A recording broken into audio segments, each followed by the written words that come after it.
ആ നിന്റെ കോളേജിൽ നിന്ന് ഒരുത്തം വന്നിരിക്കണു അപ്പുറത്ത്. ആര്? ഉണ്ണികൃഷ്ണൻ നമ്പൂരി. ഉണ്ണികൃഷ്ണൻ നമ്പൂരിയോ? നമ്മുടെ ഗോപികയുടെ സ്വയംവര പൂജ നടത്താൻ വേണ്ടി കൊണ്ടുവന്നതാ. നിന്നെ പരിചയമുണ്ടോന്ന് ചോദിക്കാനും ഞാൻ മറന്നു. എന്താ? ഹായ് പുഷ്പം. ഇതിന്റെ വീക്ക്നെസ്സാ. ആർട്ടിഫിഷ്യൽ ഫ്ലവേഴ്സ് അങ്ങ് വെച്ചേക്കോ. ഒറിജിനൽ വെക്കണേ. ഇങ്ങോട്ട് കൊണ്ടുവരിക. തിരുമേനി എന്താ പിന്നീ കിടന്ന് ഇങ്ങനെ തിരിഞ്ഞു കളിക്കണേ? മുന്നിലേക്ക് ഇങ്ങോട്ട് വരൂ. ഇതാണ് ഉണ്ണികൃഷ്ണൻ നമ്പൂതിരി. ഉണ്ണികൃഷ്ണൻ നീ അറിയില്ല? ഒരേ കോളേജിൽ പഠിക്കുന്നവരാകുമ്പോ അറിയുന്നു കരുതി. അസലായിട്ട് പാടും. തഞ്ചാവൂര് സംഗീതോത്സവത്തിന് പാട്ട് കേട്ടു. ബഹുകേമം. ഒരു പിടിവലി നടത്തിയിട്ടാ കൂടെ പോന്നേ. നോക്കി നിൽക്കാണ്ട് അങ്ങനെ കൊടുക്കുക. വേണ്ടായിരുന്നു. എന്റെ കൊച്ചുമോള. ഏയ് അങ്ങനൊന്നുമില്ല. ആയിക്കോട്ടെ, നീ അങ്ങോട്ട് ചെല്ലേ. പോകുന്നേരെ ഉണ്ണിക്ക് വേണ്ട സൗകര്യങ്ങൾ എന്താണെന്ന് വെച്ചാ കൊടുക്ക.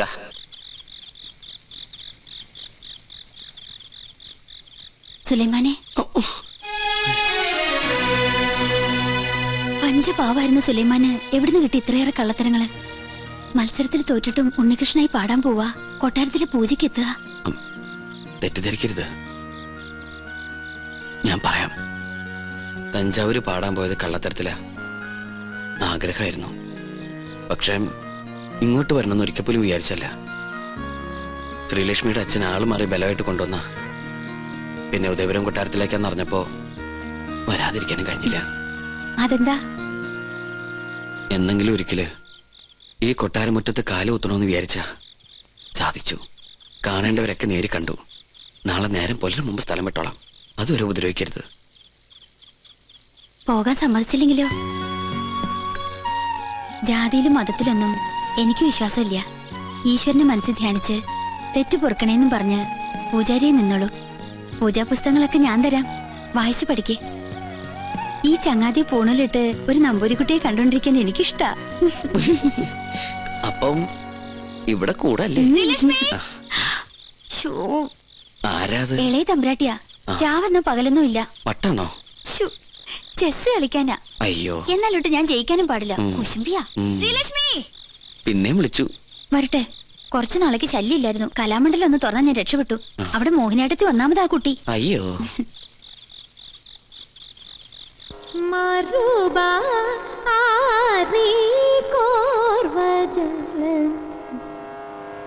സദ മഗരി ഗ മദ മഗരി ഗ സരി സരി ഗ മദ സരി ഗരി സദ മഗരി സരി ഗ മരുബ ആരി കോർവ ജാലനൂര സാ സാ സരി ഗ സരി രി സദ മഗ sa sa sari ga sari ri ga da ma da sa sa da ri da da sa da ma ga ri sa ri ga ma da sari ga ma ri ga ri da da sa ri da da ma da sa dha ma ga ri sa ri ga ma ru ba a ri kor vachalanura ma ru ba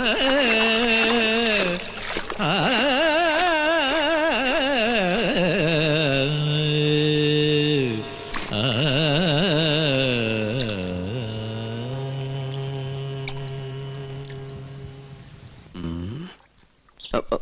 hello. പ്രശ്നമായി ആകെ പ്രശ്നമായി. ചീത്ത മുഴുവൻ എനിക്ക്. എങ്ങനെ പറയാതിരിക്കും? ആളെ കൊണ്ടുവന്ന് ഞാനല്ലേ, ഉത്തരവാദിത്തം എനിക്കല്ലേ. താനൊക്കെ കൂടെ എന്നെ ഭ്രാന്ത് പിടിപ്പിക്കും. ഗൗളി പിന്നെയും ചലിച്ചു. ഇതെന്റെ പുറകെ കൂടിയിരിക്കുക. എന്റെ പോകട്ടെ പൂ. എന്താ പ്രശ്നം? താൻ എന്ത് വിവരദോഷ കാണിച്ചേ? ആ കുട്ടിയോട് എന്തിനാ വഴക്കുണ്ടാക്കാൻ പോയേ? ഏത് കുട്ടിയോട്? ഇവിടത്തെ ഗോപിയ തമ്പുരാട്ടിയോട്. ആ കുട്ടി വലിയ ദേഷ്യത്തിലാ. താൻ ചെന്ന് മാപ്പ് പറഞ്ഞു. മാപ്പ് പറയാനായിട്ട് ഞാൻ എന്ത് തെറ്റാ ചെയ്തേ? ഗോവിന്ദേട്ടൻ കേൾക്കുക. ആരോ സ്വരം പാടുന്നത് കേട്ട് ഞാൻ കുളക്കടവിലേക്ക് ചെന്നു. പാടുന്നതോ തെറ്റ്. ഞാൻ പറഞ്ഞു കൊടുത്തപ്പോ ആ കുട്ടിക്കകത്ത് ഇഷ്ടപ്പെട്ടില്ല. പിന്നെയും കുട്ടി പാടി. വീണ്ടും തെറ്റി. അപ്പൊ ഞാൻ പിന്നെയും പാടി. ഉടനെ ആ കുട്ടി ഈറനോടെ കുളക്കടവി എന്ന് കയറി വന്ന് എന്നിങ്ങനെ തുറിച്ചു നോക്കി. എന്നിട്ട് കഴുത്തം പിടിച്ച് ഇങ്ങനെ ഒരു പോക്ക എന്റെ കണ്ണുള്ളി. കണ്ടുവല്ലേ? ഈറനോടെ കണ്ടുവല്ലേ? എന്നാ അതായിരിക്കും കുഴപ്പമായത്. എന്തായാലും സംഗതി തിരുമനസിന്റെ ചെവിട്ടിൽ തിരികണു. എന്താ തമാശയാ? ഒരു ലോകൈക സംഗീതജ്ഞൻ വന്നിരിക്കുന്നു. പൂജ ചെയ്യാൻ എത്തിയതെങ്കിൽ അത് ചെയ്താ പോരെ. എന്നെ പാട്ട് പഠിപ്പിക്കാൻ അയാൾ ആരാ? പഠിപ്പിച്ചതൊന്നുമല്ല, തെറ്റിയപ്പോ ഒന്ന് തിരുത്തിന്ന് മാത്രം. തെറ്റ് തിരുത്താൻ ഇയാൾ ആരാ? ത്യാഗരാജസ്വാമികളോ? മാപ്പ് പറഞ്ഞ പ്രശ്നം തീർത്തേക്ക്. തെറ്റ് ചെയ്തവർ പറയേണ്ടതല്ലേ മാപ്പ്? ഒരു തമ്പുരാട്ടിക്കുട്ടിയോട് ഇങ്ങനെയാ സംസാരിക്കുക? തിരുവായ്ക്ക് എതിർവാ ഇല്ലേ എന്നറിയില്ലേ തനിക്ക്? ഇയാളോട് എങ്ങോട്ടെങ്കിലും ഒന്ന് പോവാൻ പറയാൻ തിരുമനസേ, ദയവ് ചെയ്ത് ഒന്ന് മാറി നിൽക്കൂ. മാറി ഇന്നാ ഇതിൽ ഇടപെടാൻ പറ്റുമോ? പരശുതമ്പൂരി ഇതിൽ ഇടപെടണ്ട. കുട്ടികൾ തമ്മിലുള്ള കാര്യം അവര് തീർത്തോളും. ഞാൻ ചെയ്തത് തെറ്റാണെങ്കിൽ വലിയ തിരുമനസ് പൊറുക്കണം. അങ്ങനെ അങ്ങ് പോകാൻ വരട്ടെ. ഇത് ഞാനും നിങ്ങളും തമ്മിലുള്ള പ്രശ്ന. തിരുമനസ് പുറത്തിട്ട് കാര്യമില്ല. സംഗീതത്തിൽ അത്ര വലിയ കേമനാണെങ്കിൽ നമുക്കൊന്ന് മത്സരിക്കാം. ഞാൻ തോറ്റ തെറ്റെന്റേത്. ഞാൻ നിങ്ങളോട് മാപ്പ് പറയും. ഞാൻ ജയിച്ച തെറ്റ് നിങ്ങളുടേത്. നിങ്ങൾ എന്നോട് മാപ്പ് പറയണം. മത്സരത്തിനൊന്നും ഞാനില്ല. എന്താ പേടിച്ചിട്ടാണോ? ഞാൻ പോയില്ലേ? എന്താടോ മത്സരിച്ചൂടെ? ആര് ജയിച്ചാലും തോറ്റാലും സംഗീതല്ലേ, കേക്കാലോ. നോക്കാം.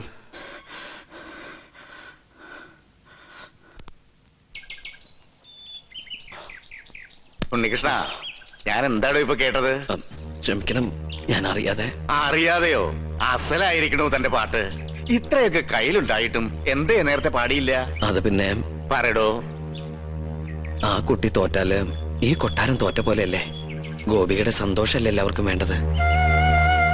ആ കുട്ടിക്ക് നന്മയുണ്ടാവാനല്ലേ ഈ പൂജയും യാഗമൊക്കെ ചെയ്യാൻ എന്നെ കൊണ്ടുവന്ന്.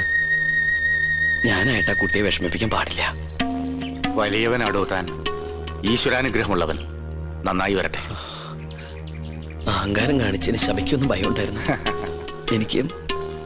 എനിക്ക് സന്തോഷായി മുത്തശ്ശ. താൻ എന്താ വിളിച്ചേ? മുത്തശ്ശന്നോ? മുത്തച്ഛൻ അത്ര മുത്തച്ഛൻ? ആരുടെ മുത്തച്ഛൻ? തമ്പുരാന്റെ കോപം അറിയോ തനിക്ക്? നാവടക്കുക. അടക്കി. അറിയാതെയാണെങ്കിലും ആദ്യമായിട്ട് എന്നെ നാവെടുത്ത് വിളിച്ചത് മുത്തശ്ശന്നല്ലേ? ഇനി അങ്ങനെ തന്നെ വിളിച്ചാ മതി. ഞാൻ കണ്ടിട്ടില്ലെങ്കിലും തന്റെ പ്രായമുള്ള ഒരു കൊച്ചുമോൻ എനിക്കുണ്ട്. പേര് പോലും അറിയില്ല, ആരോടും ചോദിച്ചിട്ടുമില്ല. ഞാൻ പറഞ്ഞിട്ടില്ലേ കൊട്ടാരത്തിൽ നിന്ന് ഇറങ്ങിപ്പോയ ഒരു മകളെ കുറിച്ച്? അവളുടെ മകൻ. അവരെയൊക്കെ കാണണമെന്ന് തോന്നിയിട്ടില്ലേ മുത്തശ്ശന്? മോഹം ഇല്ലാണ്ടിരിക്കുവോ? ഒരു വശത്ത് സ്നേഹം തോന്നുമ്പോ മറുഭാഗം ചിന്തിക്കും. മനസാക്ഷിയില്ലാതെ വരുത്തി വെച്ച അപമാനം അന്നേരം എല്ലാം മറക്കും. ജാതിയുടെ മതിൽക്കെട്ടുകൾ പൊളിഞ്ഞു വീണ കാലം വരും. അന്ന് ഒന്നിക്കും എല്ലാരും. പക്ഷെ അന്ന് ജീവിച്ചിരിക്കുവോ?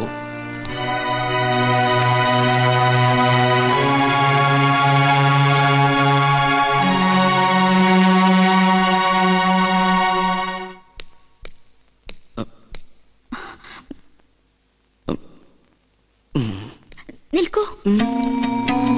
ശാസിക്കാനോ ശിക്ഷിക്കാനോ ആരും ഇതുവരെ തയ്യാറായിട്ടില്ല. എതിർത്ത് തോൽപ്പിക്കാനും ആരും ഉണ്ടായിരുന്നില്ല. അതുകൊണ്ട് ആത്മവിശ്വാസം അഹങ്കാരം കൂടിപ്പോയി. മാപ്പോ? തമ്പുരാട്ടിക്കുട്ടി എന്തായി പറയണേ? മുത്തശ്ശനും അച്ഛൻ തമ്പുരാനെ കേട്ടാ എന്റെ സ്ഥാനം പടിക്ക് പുറത്താ. ഇല്ല, അർഹതയുള്ളവരെ ഈ ഉദയപുരം കൊട്ടാരം എന്ന് സ്വീകരിച്ചിട്ടേ ഉള്ളൂ.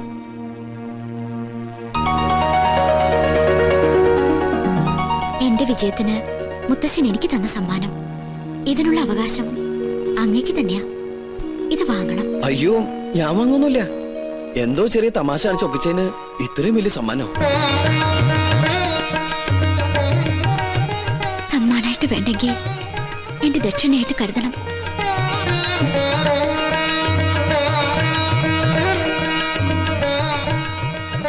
സുലൈമാനെ, ആ കയ്യെന്ന് കാണിച്ച്. എന്റെയിലൊന്നുമില്ല. ഇത് ഇളയ തമ്പുരാട്ടി മുട്ടുകുത്തിച്ചതിന്. ഇനി കയ്യാൻ എടുത്തോട്ടെ. ശാപം.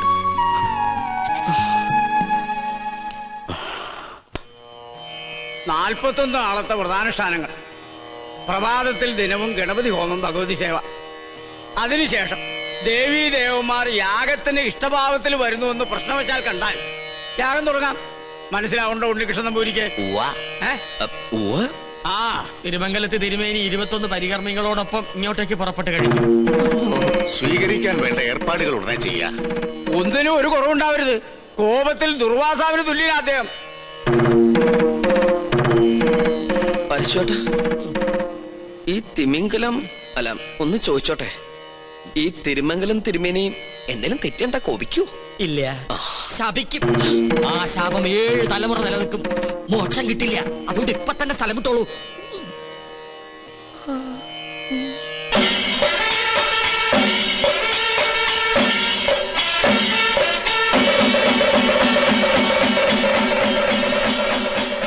കർമ്മഫലം വേണ്ടത് ഈ കുട്ടിക്കാണല്ലേ? അതെ.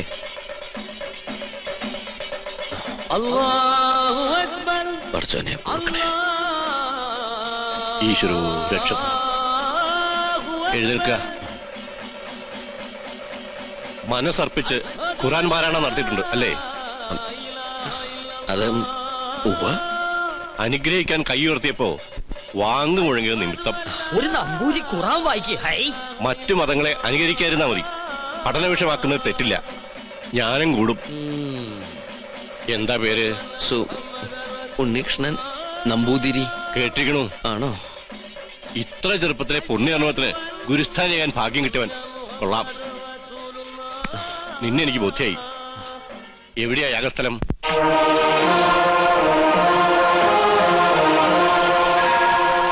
അന്തരീക്ഷം തൃപ്തികരം. എങ്കിൽ ഉണ്ണികൃഷ്ണൻ ഗണപതി ഹോമം തുടങ്ങട്ടെ.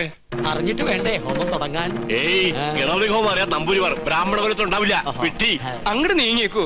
ആ തുടങ്ങാ. എനിക്കതിന് കഴിയില്ല. ഇപ്പൊ എങ്ങനെ? 101 യാഗങ്ങള് പൂർണ്ണതയിൽ അനശ്വരമാക്കിയ തിരുമംഗലത്ത് നമ്പൂതിരിയുടെ സാന്നിധ്യത്തിൽ ഒരു യാഗത്തിന് തിരികൊളുത്താൻ മാത്രം അഹങ്കാരിയല്ല ഞാൻ. ജ്യോത്സ്യ പ്രവചനത്തിന് വിഘ്നം വരുത്താതെ ഞാൻ അങ്ങയുടെ സമീപത്തിരുന്നോളാം. അങ്ങ് തന്നെ കർത്തവ്യത്തിന് തുടക്കം കുറിക്കണം. എന്നെ അനുഗ്രഹിക്കണം.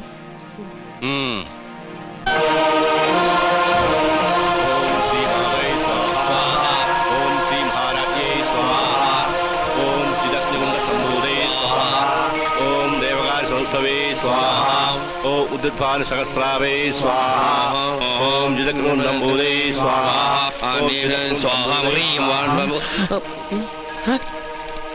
മന്ത്രം ചൊല്ലിയത് പെഴു തെറ്റിക്കണു. അങ്ങോട്ട് മാറി നിൽക്കുക. അദ്ദേഹം പറഞ്ഞത് കേട്ടില്ലേ? എണീറ്റ് പോവാ. ഹൈ, അശ്രീകരെ ഇറങ്ങി പോവാ.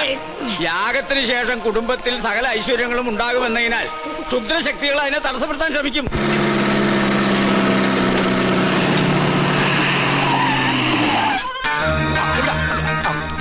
മൂസാക്കുട്ടി, ആ ചുമര അവിടെ കൊണ്ട് മേയാൻ വിട്. അത് നോക്ക്. ഇതെന്താ തീയും പോയും കാണുന്നുണ്ടല്ലോ? വീടിന്റെ മുമ്പിലാണ് അടുക്കള. ചിലപ്പോ ഞമ്മള് വരുന്ന അറിഞ്ഞിട്ട് ബിരിയാണി വെക്കായിരിക്കും. എന്നിട്ട് ബിരിയാണി ചെമ്പ് കാണില്ലല്ല. നെയ്യുടെ മണമുണ്ട്. ഓം ശ്രീ മാതേ സ്വാഹ. ഓം ശ്രീ മഹാരാജ്ഞേ കോഴി സംഭൂതേ സ്വാഹ. അങ്ങോട്ട് ചെല്ല. ഓം ദേവകാല